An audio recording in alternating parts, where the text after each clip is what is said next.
Hey everybody, so today we're going to be working on the warm-up examples for day 17 of the geometry notes. So the first two parts says, place each figure in a coordinate plane in a way that is convenient for finding side lengths. Assign coordinates to each vertex. Part A is asking us to place a scalene right triangle in a coordinate. Part B is asking us to put an isosceles trapezoid in a coordinate plane. So we're going to do the scalene triangle first. We have to remember scalene triangle, whenever we have a scalene triangle, so this is a scalene triangle, this tells me that I have no equal sides. No equal sides. So when I plan my triangle, and when I put it on my coordinate plane, I need every single side length to measure a different thing. So what we're going to do is we're going to make this side big and then this other side bigger.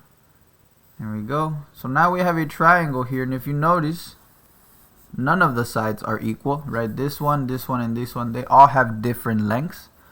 So we place the triangle here. Now all we have to do is find the coordinates, right? We're gonna have to give these coordinates a name. Now the origin is usually the easiest one because the origin is 0, 0. And then if we want to find two other coordinates here, remember we have to use variables that are not the same, right? Because we need them to be different in all side lengths. So I'm gonna make my x value here be a, so that this side length is a, and then I'm going to let this other value over here v b, and now I have this side length vb. Obviously my hypotenuse is going to be c, and so now we were able to put a scalene triangle in a coordinate axis. The important part about this is these coordinates, a0, 0, 0, and 0b. So that's the scalene right triangle. For B, we have to do an isosceles trapezoid. Now, I think this is the first time we cover an isosceles trapezoid, but it's very similar to an isosceles triangle in the way that this tells me that I have to have two congruent sides. Two congruent sides. Right, so when I draw my trapezoid, I'm going to do my coordinate plane like this now.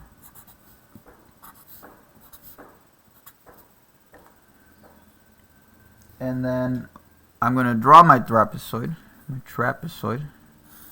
There it is.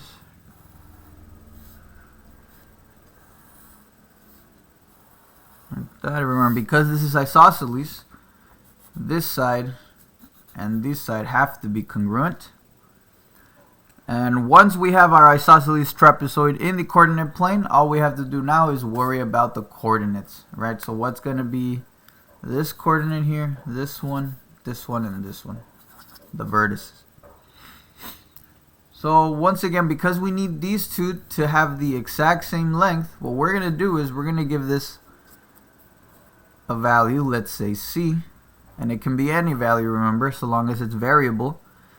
And then because we want this to be the same length, this one is going to be very similar. It's going to be minus c and 0.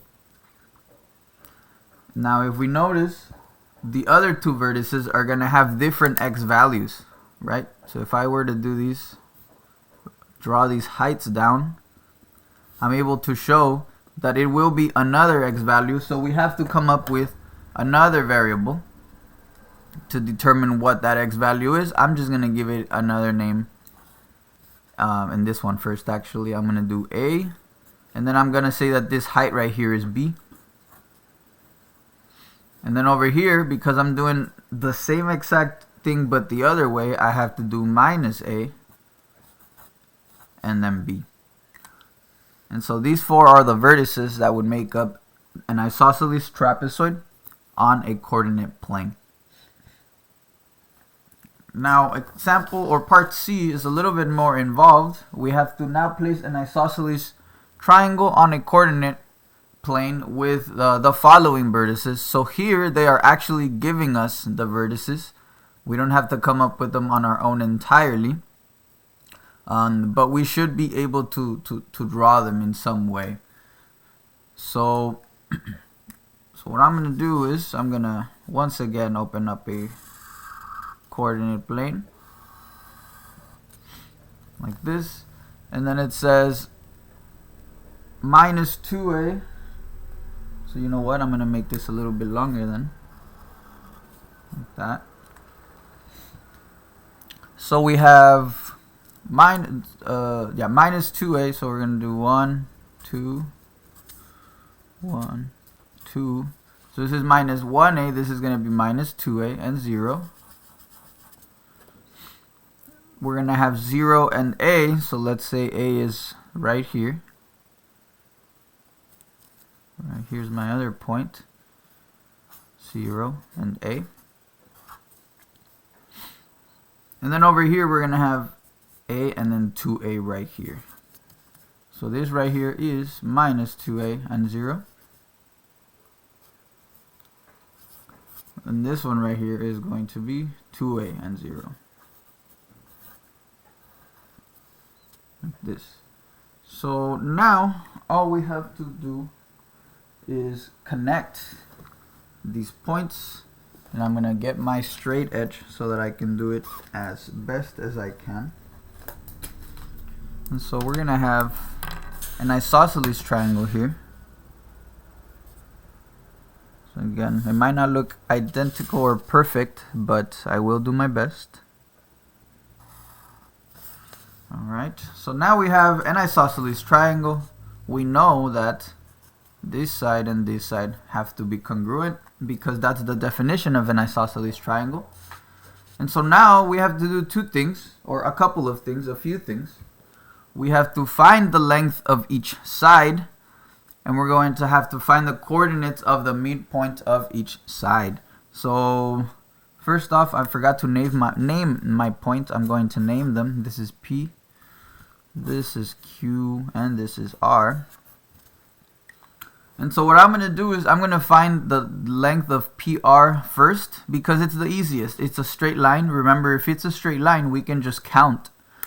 So we know that the measurement of segment PR is going to be equal to, well, if each of these is 1a, right? So this is 1a, this is 2a, this is minus 1a, this is minus 2a. In total, we're actually going to have 1a, 2a's, 3a's, 4a's. So we're going to have 4a's. Another way that we can find this is, if you probably don't remember, but in the very early part of the semester, in last semester, semester 1, we said that if I wanted to find the distance between these 2 points, all I have to do is take this one and subtract it minus this one. In other words, I have to do 2a minus a negative 2a, and this just turns into a plus, and 2a plus 2a gives me back 4a. So it doesn't matter how you find it, as long as you can find it. So now that we have that, this is the length of one of the sides, the bottom side, the base. Now we can find the midpoint of the base. Well, that's easy. The midpoint is the point that's right in the middle, which is the origin. So we're going to call this MPR. And we're going to say that that is 0 and 0. So this is the first part of our answer. The second part of our answer, and I'm actually just going to do one of them because the other one should be identical. So it should be easy to derive. But I'm only going to find this one. So the side length for QR. Now for this one, we will need the distance formula because this is not a straight line. And so the distance formula tells me, and let me bring out the distance formula. As a reminder, this is the distance formula right here.